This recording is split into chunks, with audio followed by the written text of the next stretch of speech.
15 জানুয়ারির মধ্যে জুলাই গণঅভ্যুত্থানের ঘোষণাপত্র পাঠের দাবি জানিয়েছে বৈষম্যবিরোধী ছাত্র আন্দোলনের নেতারা। কেন্দ্রীয় শহীদ মিনারে মার্চ ফর ইউনিটি সমাবেশ থেকে দাবি জানান তারা। জুলাই বিপ্লবীদের নিরাপত্তা নিশ্চিত করতে সরকারের প্রতি আহ্বান তাদের। খান আলমিনের সহায়তায় রফিকুল ইসলামের রিপোর্ট।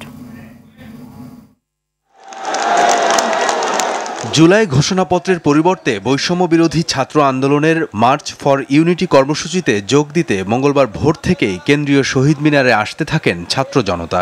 বিকেলের মধ্যে কানায় কানায় পূর্ণ হয়ে যায় শহীদ মিনার এলাকা। মিছিলে মিছিলে মুখরিত হয়ে ওঠে সমাবেশ। এই বাংলার জমিনে ফ্যাসিবাদের কবর রচনা করে যাব ইনশাআল্লাহ। শিক্ষার্থীদের প্রত্যাশা, এ কর্মসূচির মাধ্যমে অভ্যুত্থানকারী বিভিন্ন পক্ষের মধ্যে ঐক্যের গাঁথুনি আরও মজবুত হবে। আমার শহীদ পরিবারের ভাইরা। বিকেল 4টায় মূল আনুষ্ঠানিকতা শুরু হলে একে একে বক্তব্য দেন বৈষম্যবিরোধী ছাত্র আন্দোলনের কেন্দ্রীয় সমন্বয়করা। যে জুলাইয়ে যে যোদ্ধারা জীবন দিয়ে রাস্তায় যুদ্ধ করেছিল, লড়াই করেছিল, তাদের সেফটি আমাদের দিতে হবে। আমাদেরকে বলা হয় নতুন সংবিধান করবে, তার ম্যান্ডেট কোথায়? আমরা বলি নতুন সংবিধান নির্বাচিত প্রতিনিধিদের মাধ্যমেই হবে। আর কখনো যেন ফ্যাসিবাদ মাথাচাড়া দিয়ে উঠতে না পারে, সে ব্যাপারে সবাইকে সজাগ থাকার আহ্বান জানান বৈষম্যবিরোধী ছাত্র আন্দোলনের সমন্বয়করা। যারা আমাদের ভাইদের হত্যা করেছে, ওই ছাত্রলীগ, যুবলীগ, আওয়ামী লীগের সন্ত্রাসীরা, তারা এখনো বিভিন্ন দিক থেকে আমাদেরকে দেখে আর মুচকি হাসে। এই খুনিদের বিচার হতে হবে কিনা?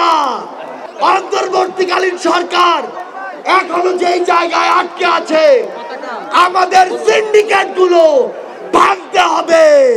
এক হাত থেকে যদি আরেক হাতে সিন্ডিকেট যায়, তাহলে সেই হাত আপনারা ভেঙে দিচ্ছেন না কেন?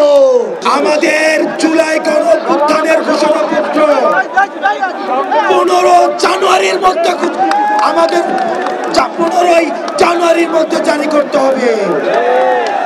প্রিয় দেশবাসী, এই 15 জানুয়ারি পর্যন্ত আপনারা জেলায় জেলায়, পাড়া মহল্লায় এই জুলাই ঘোষণাপত্রের পক্ষে আপনারা মানুষের কাছে যাবেন, মানুষের কথা শুনবেন, তারা কি বলতে চায় সেই কথাগুলোকে উঠিয়ে নিয়ে আসবেন।